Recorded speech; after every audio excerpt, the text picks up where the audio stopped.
নমস্কার বন্ধুরা, দীপালিশ কিচেনে আপনাদের সকলকে স্বাগত জানাচ্ছি। চলে এসেছি আজকে আবারও একটি ভিডিও নিয়ে। আজকে আমি শীতের সবজি দিয়ে ভেজ ডাল বা নিরামিষ মুগ ডালের রেসিপি শেয়ার করেছি। পুরো ভিডিওটি দেখুন, আশা করছি ভিডিওটি আপনাদের ভীষণ ভালো লাগবে। তো বন্ধুরা, এই ডাল বানানোর জন্য এক বাটি মুগের ডাল নিয়েছি। এবার শুকনো খোলায় 3 থেকে 4 মিনিট ডাল নাড়াচাড়া করে নেব, তবে খুব বেশি লাল করে ভাজবো না। বন্ধুরা, মুগ ডাল বানানোর সময় না ভেজেও বানানো যায়, সেক্ষেত্রে স্বাদও কিন্তু খুব ভালো হয়। তো আমি এখানে হালকা কিছুক্ষণ শুকনো খোলায় নাড়াচাড়া করে নিলাম, এবার নামিয়ে নিচ্ছি। এখন এই কড়াইয়ে কিছুটা জল দিয়ে দিচ্ছি, আর জল ফুটতে শুরু করেছে। এখন 2 থেকে 3টে তেজপাতা কুচি করে জলের মধ্যে দিয়ে দিলাম। এবার কিছুক্ষণ ফুটিয়ে নিয়ে এর মধ্যে ভেজে রাখা মুগ ডাল দিয়ে দিচ্ছি। তো মুগ ডাল ভেজে নেওয়ার পরে আমি কিন্তু জল দিয়ে ভালো করে ধুয়ে নিয়েছি। তো বন্ধুরা, এখানে ঝালের জন্য 2টো কাঁচা লঙ্কা চিড়ে দিয়ে দিলাম। এবার এখানে 1 চা চামচ মতো হলুদ দিয়ে দিচ্ছি, আর স্বাদের জন্য লবণ দিয়ে দিচ্ছি। লবণ আমি একবারে দিচ্ছি না, পরে আবার লবণ দেব। তো বন্ধুরা, এবার ডালটা সেদ্ধ হয়ে যাওয়া পর্যন্ত রান্না করব। মুগ ডাল ভেজে নেওয়ার পরে না ধুয়েও রান্না করা যায়, তবুও আমি একবার ধুয়ে নিয়েছি ডাল ভালো করে, তারপর কিন্তু রান্না করলাম। দেখতে পাচ্ছেন ডাল এখনো ভালো মতো সেদ্ধ হয়নি, অর্ধেক সেদ্ধ হয়েছে। এখন আরও কিছুটা জল লাগবে, যার জন্য আমি কিন্তু এই ডালের মধ্যে গরম জল দিয়েছি। তো বন্ধুরা, ঠান্ডা জল দিলে কি হয়, অনেক সময় ডালের টেস্ট চলে যায়, যার কারণে গরম জল দিলাম। তো ডাল দেখতে পাচ্ছেন খুব সুন্দর সেদ্ধ হয়ে গেছে। এবার একটি হাতা চামচের সাহায্যে এইভাবে ডাল ঘুটে দিচ্ছি। আপনাদের কাছে যদি হ্যান্ড ব্লেন্ডার থাকে, সেক্ষেত্রে হ্যান্ড ব্লেন্ডার দিয়েও ডাল ভালো করে ঘুটে নিতে পারেন। তো বন্ধুরা, রান্নার এই ভিডিওটি যদি ভালো লাগে অবশ্যই একটি লাইক করে দেবেন, কারণ আপনাদের একটি লাইক আমার কাছে ভীষণ মূল্যবান। আর আমার সাথে থাকার জন্য চ্যানেলে সাবস্ক্রাইব করে বেল নোটিফিকেশনটা অবশ্যই অন করে রাখবেন, তাতে আমি যখনই নতুন ভিডিওর আপলোড দেব তার নোটিফিকেশন আপনারা সকলের প্রথমে পেয়ে যাবেন। আর ভিডিওগুলো কিন্তু আপনারা আপনাদের সময় সুযোগ বুঝে দেখে নিতে পারবেন। তো বন্ধুরা, ডাল ভালোভাবে ঘুটে নেওয়ার পরে এর মধ্যে গরম জল দিলাম।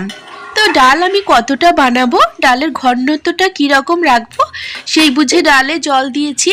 আপনারা আপনাদের আন্দাজ মতো জল দিয়ে নেবেন। এবার এর মধ্যে বেশ খানিকটা মটরশুঁটি দিয়ে দিচ্ছি। তো মটরশুঁটি দেওয়ার পর আরও 2 থেকে 3 মিনিট একটুখানি রান্না করব, যাতে মটরশুঁটিগুলো ডালের সাথে ভালো মতো সেদ্ধ হয়ে যায়। তো ডাল দেখতে পাচ্ছেন 2 মিনিট ফুটে গেছে। তো যেহেতু শীতের মটরশুঁটি সেদ্ধ হতে বেশি সময় লাগে না, তো মটরশুঁটি সেদ্ধ হয়ে গেছে। এখন আমি ডালটি একটি পাত্রে ঢেলে নিলাম। এবার ওই কড়াইয়ে কিছুটা সরষের তেল দিয়ে তার মধ্যে 3টে শুকনো লঙ্কা ফোড়ন দিলাম, আর 1 চা চামচ মতো গোটা জিরে ফোড়ন দিলাম। ফোড়ন ভাজা হয়ে গেছে। এখন এর মধ্যে 1 চা চামচ মতো হিং দিয়ে দিচ্ছি। এবার এর মধ্যে গ্রেট করা আদা দিয়ে দিলাম কিছুটা। আদা ভাজা হয়ে এসেছে। এখন এর মধ্যে একটি মিডিয়াম সাইজের গ্রেট করা টমেটো দিয়ে দিচ্ছি। আপনারা এখানে টমেটো বাটাও ব্যবহার করতে পারেন। তো বন্ধুরা, এবার এই সমস্ত মশলা বেশ নাড়াচাড়া করে একটু ভেজে নেব। আদা তো আগেই ভাজা হয়ে গেছে, এখন টমেটো যতক্ষণ ভাজা হচ্ছে ততক্ষণ পর্যন্ত একটু নাড়াচাড়া করে নেব। তো দেখতে পাচ্ছেন তেল ছেড়ে গেছে, মানে মশলাটা রেডি হয়ে গেছে। এখন আমি এখানে সবজি যেমন বিনস, ফুলকপি আর ক্যাপসিকাম কুচি এর মধ্যে দিয়ে দিচ্ছি। তো আমি এখানে আর কোনো সবজি ব্যবহার করিনি। আপনারা চাইলে শীতের সবজি, গাজর বা অন্য সমস্ত সবজি আপনাদের মন পছন্দ অনুযায়ী দিয়ে নিতে পারেন। তো এখানে সবজির মধ্যে অল্প আমি হলুদ দিয়ে দিলাম, আর অল্প লবণ দিয়ে দিচ্ছি। এবার এটিকে 4 থেকে 5 মিনিট নাড়াচাড়া করে নেব, যাতে সবজিগুলো খুব ভালো মতো সেদ্ধ হয়ে যায় বা ভাজা হয়ে যায়। তো কিছুক্ষণ নাড়াচাড়া করে নেওয়ার পরে সবজিগুলো দেখতে পাচ্ছেন প্রায় অর্ধেক রান্না হয়ে এসেছে। এবার এর মধ্যে আমি আগে থেকে সেদ্ধ করে রাখা ডাল ঢেলে দিচ্ছি। ডাল ঢেলে দেওয়ার পর আরও কিছুক্ষণ রান্না করব। যতক্ষণ না পর্যন্ত ডাল ফুটে যাচ্ছে ততক্ষণ পর্যন্ত ডাল রান্না করতে হবে।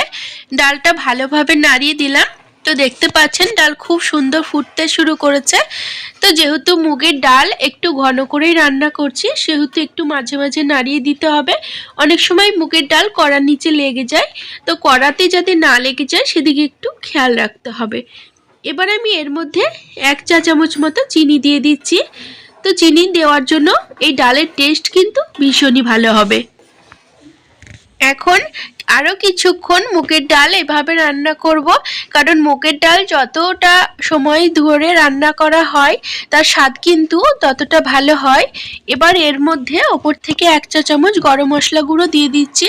তো ডাল দেখতে পাচ্ছেন অনেকটা ঘন হয়ে এসেছে, আর এর স্বাদও কিন্তু ভীষণ সুন্দর লাগে। নিরামিষ দিনে আপনারা এইভাবে মুগের ডাল বানিয়ে নেবেন, এর সাথে কিন্তু আর অন্য কোনো সবজি লাগবে না ভাত খাওয়ার জন্য। তো এই রান্নাটি আপনারা একদিন হলেও বাড়িতে ট্রাই করে দেখবেন, আপনাদের ভীষণই ভালো লাগবে। আর বাড়ির ছোট বড় সকলেই কিন্তু এই ডাল দিয়ে 1 থালা ভাত খেয়ে নেবে।